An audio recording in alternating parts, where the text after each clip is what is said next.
las preguntas. A ver aquí, Nancy.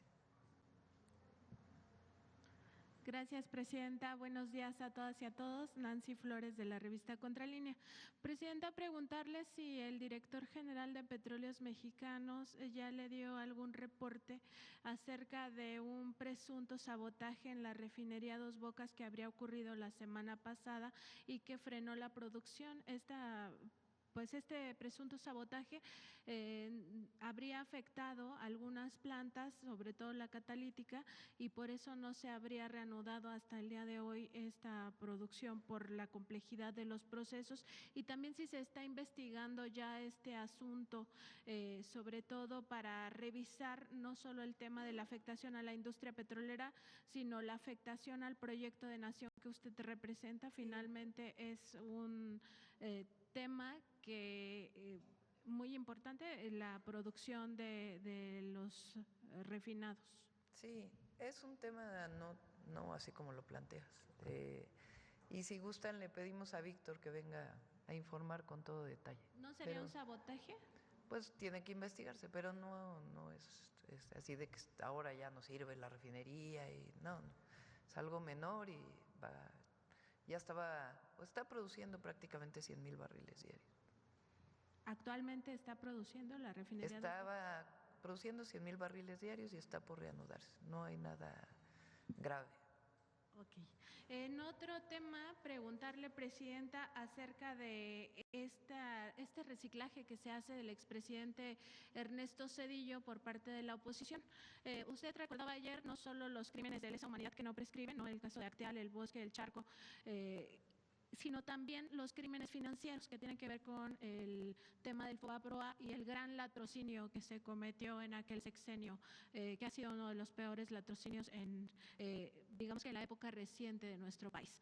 A propósito de esto, en Contralínea tenemos un expediente que también reflejaría la impunidad de la que goza el expresidente priista ultraneoliberal Ernesto Zedillo, y que tiene que ver con presuntos vínculos de su familia, sobre todo su familia política, con el cártel de los Amezcua Contreras, el cártel de las metanfetaminas. En ese expediente se documenta incluso con grabaciones que fueron hechas en torno a esta investigación de carácter ministerial, que el padre y los hermanos de su esposa Nilda Patricia habrían colaborado con este cártel de las metanfetaminas. Además de esto, todos estos agravios que se cometieron en su sexenio, habría un agravio continuado contra el pueblo de México, porque el expresidente Zedillo cobra actualmente una pensión vitalicia mensual de 143,000 pesos en el Banco de México. Lo acabamos de corroborar nuevamente en la revista Contralínea. Está actualizada la cifra a 2025 y pues esto sería parte de las injusticias. Preguntarle si, aún siendo autónomo el Banco de México, se podría revisar pues esta situación, o por lo menos hacer un llamado al Banjico para que pues vea, no puede ser que el pueblo de México le siga pagando 143,000 pesos mensuales a una persona que hizo tanto daño a este país. Sí, me pasa, Paulina, acaba de contestar el expresidente. Vamos ya que se abrió el expediente, a partir de mañana vamos a informar el FOBAPROA. Bueno, es público. ¿Qué fue el FOBAPROA? ¿Qué es ahora el IPAB? ¿Cuánto estamos pagando cada mexicano y mexicana?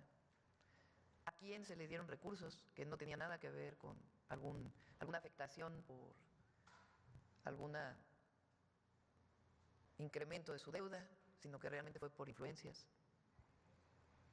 Porque no se puede hablar tan impunemente. Dice él que fue realizado el FOBAPROA, pues ¿cuándo? ¿Quién le cree? Él entra al gobierno, avisa a un grupo de empresarios que se va a devaluar el peso. Producto de esto sacan una cantidad de dinero enorme y provoca una crisis aún mayor de la que de por sí iba a ocurrir. Y a partir de ahí, cientos de miles de familias que no pudieron pagar sus casas, sus negocios,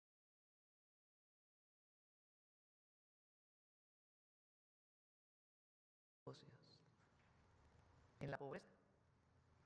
Probablemente muchos tengan casos de conocidos que en el 94 pues cayeron en el no pago y perdieron todo, desde su pequeña vivienda hasta un negocio, y que nunca fueron rescatados, porque a quien se rescató fue a los de arriba, y además con una enorme corrupción, porque ahí entraron expedientes de todo el mundo,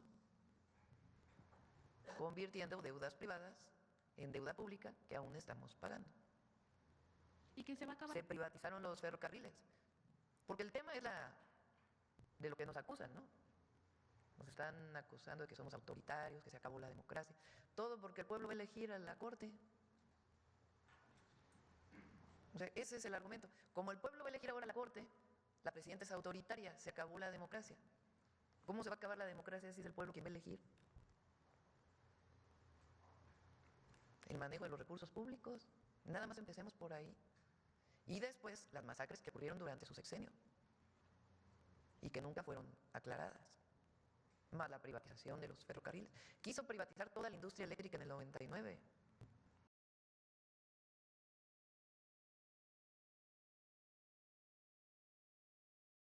Lo pueden revisar, ese era su objetivo. Solo que hubo una movilización muy grande que evitó que eso ocurriera. Entre otros, quien se movilizó fue el Sindicato Mexicano de Electricistas, que después fue castigado por Calderón. Pero muchos nos movilizamos en aquella época, pero si no hubiera habido esa movilización popular, hoy tendríamos unos problemas en el sector eléctrico enormes, como lo tienen muchos países que privatizaron todo su sector. Entonces, vamos a hablar de ese sexenio, porque quieren compararse con el sexenio del presidente López Obrador.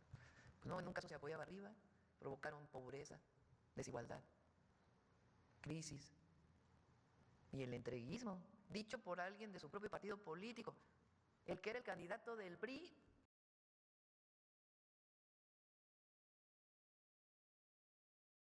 Lo acusa de entreguismo, de que en realidad la supuesta transición a la democracia estuvo pactada con Estados Unidos cuando se le prestó a México 50,000 millones de dólares, provocado por la crisis que venía desde Salinas. Un modelo que fracasó. Entonces, por supuesto que vamos a hablar de ese sexenio. Sí es indispensable que los jóvenes, las jóvenes, y ya no tan jóvenes, porque quien nació en el año 2000, pues tiene hoy 25 años, 24, 25 años. Ya para entonces ya había acabado el sexenio de Cedillo. Pero es importante que las nuevas generaciones conozcan qué fue lo que pasó en aquella época. Entonces sí vamos a hablar de eso, es importante. Y también quizá que se revise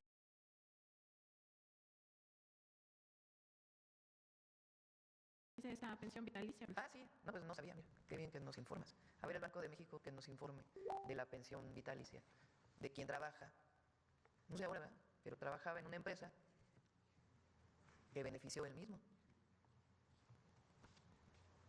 Y también recordar que el FOBAPROA se va a acabar de pagar según estimaciones de la Auditoría Superior de la Federación hasta 2042, es decir, van muchas generaciones que han tenido que cargar con este costo del rescate de los de arriba. Y dicen que, o sea, su argumento, el de ellos, es que no había de otras. Sí había de otras. Rescatarán a los de abajo, no a los de arriba. No hubieran perdido sus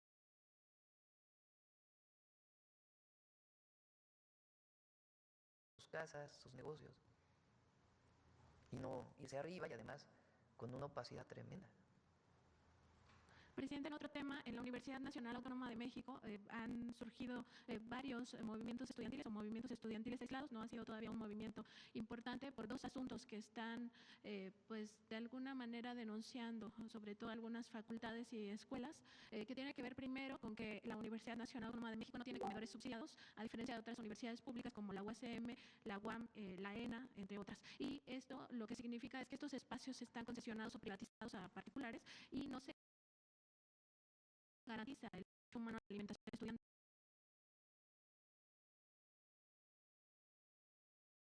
Ellos no piden ni siquiera que sea comida gratuita, sino que sea con un monto que sea asequible para la mayoría, es decir, que se pague algo, aunque sea simbólico, pero que haya una retribución a la Universidad Nacional Autónoma de México. En este tema, la UNAM ha dicho que pues mejor se aprovechen las becas universales que da el gobierno federal, sobre todo a bachillerato, y también algunas otras becas que se puedan ir dando a cuentagotas a algunos estudiantes de la universidad.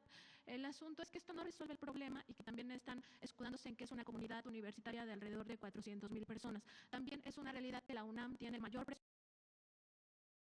presupuesto de universidades públicas en este país y además es una de las que más autogenerados tiene, es decir, recursos que genera genera la propia universidad y que no se gastan de forma transparente, o al menos no se sabe. Y que la cúpula en esta Universidad Nacional pues sí recibe beneficio para sus comidas, para su alimentación, incluso hay tarjetas American Express que se destinan a la alta directiva. Ese es por una parte. Y por otra, los estudiantes siguen denunciando que hay un intento de criminalizar la protesta estudiantil y también el tema de la libertad de expresión, que es un derecho humano. Y tiene que ver no solo con el artículo 15 del reglamento del Tribunal Universitario que la UNAM se compromete a derogar, sino con otros artículos, el 93, 94 y 95 de la ley, perdón, de el Reglamento General de la UNAM. Ahí se establece también Estatuto General de la Universidad Nacional Autónoma de México, donde también se establecen diversas, no prohibiciones, sino más bien castigos, entre ellos la expulsión de los estudiantes cuando se les considere que han atentado contra el patrimonio, que eso puede ser desde una toma de una escuela hasta, pues sí, romper cristales o algún tipo de mobiliario. Y ellos consideran que se estaría violentando el derecho a la protesta. Preguntarle su opinión, sabemos que también es autónoma la Universidad Nacional, sin embargo viene de ahí usted, y además hay otro asunto que la UNAM no puede decir que se gasta mucho tampoco en la plantilla académica, porque ya sabemos que la mayoría está esta figura aparentemente